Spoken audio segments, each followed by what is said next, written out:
Clearly, there are frameworks within which both the private sector and the public sector operate. You know, having lived in both worlds now, you can see that there are some differences there. The rules on competition, the limits on public sector engagement in the commercial space are important and have to be respected. And just like the private sector shareholders, public bodies also have their own, namely in the form of residents and voters. Yet within these rules, there are substantial areas on where you can get collaboration and cooperation. And if you can get that to work, you create the environment for success. Something which people tend to focus on in this area is about using public investment to unlock private investment, something which One North East is an exemplar of doing, and again, as we saw today. But yet another is in the design of programs, in the way the public sector goes about and tackles some of its policy objectives and how it goes about doing that. Done in the right way, you can see opportunities created for savings in terms of cash savings in monies, but also in terms of better outcomes by utilizing the experience of the private sector, as well as triggering innovation.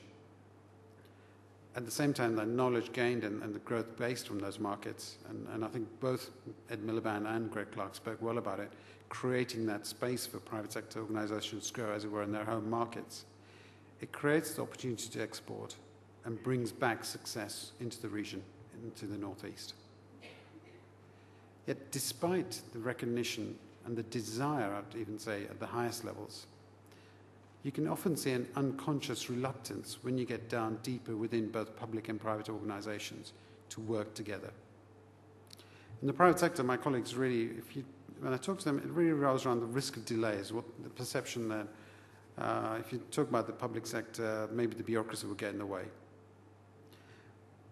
Sure, it can happen sometimes. You know, dare I say, planning. Planning has always been a bugbear in my previous life, and it's an area which is never very quick. But what I would suggest is that the public sector can be pretty responsive and can be pretty innovative. And it's a point about engaging in a positive sense that unlocks that level of engagement. Equally, on the public sector side, you can see the concerns around, do we need to involve the private sector? You know, isn't it all about generating profit? And in some ways, isn't this sort of bad news? While it's understandable, I think we have to get over that and look beyond it now. Competition isn't local anymore.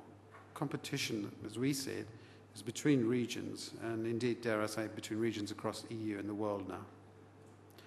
I was in Germany just before Christmas, and what was striking there, talking to some of the lander there, was about how they viewed the relationship. What they saw was that both public and private sector bodies had a contribution they had to make.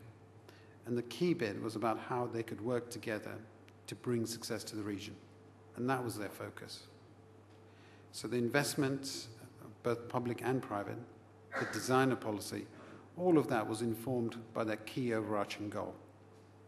And the result was, as they were showing, you know, the state reaped huge benefits in terms of growth and opportunities and employment. EGA's own program, an example of that is perhaps EGA's own program in terms of clean energy.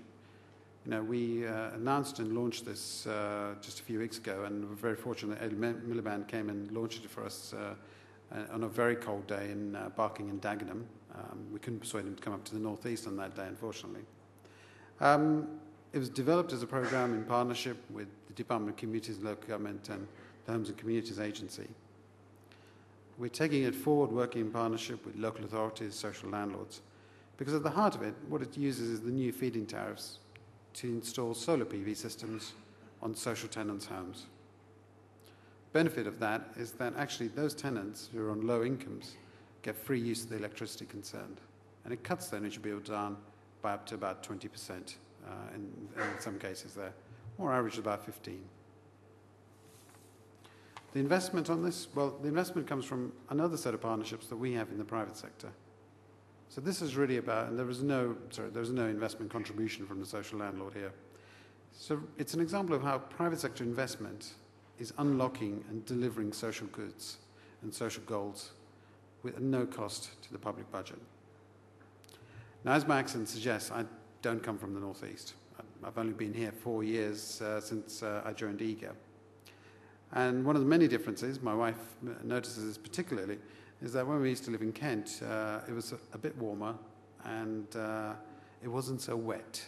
So, yet despite this, the sun does shine, you know, in the northeast. The sea doesn't get warm, but the sun does shine. And if you go and see our original trial installations of the systems over in Wallsend, what you find is a number of happy pensioners who will merrily open their meter cupboards and show you their electricity meters spinning backwards. Probably fills John over there with horror on that. But it can work. And so what we're doing here is exactly the same as we're doing in the south and in the west, which is really we're working with a number of public sector partners, rolling out the program in the region. But the way we're doing it is to also recognize the pressures that they face. You know, central funding, regardless of which political party wins the election, you like to see curves emerge.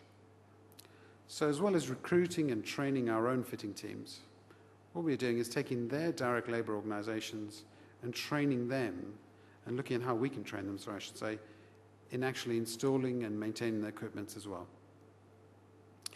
What it means is that for us as EGA, it gives us greater operational flexibility. For our public sector partners, it means that they can manage their costs and have a revenue stream coming back to them as well.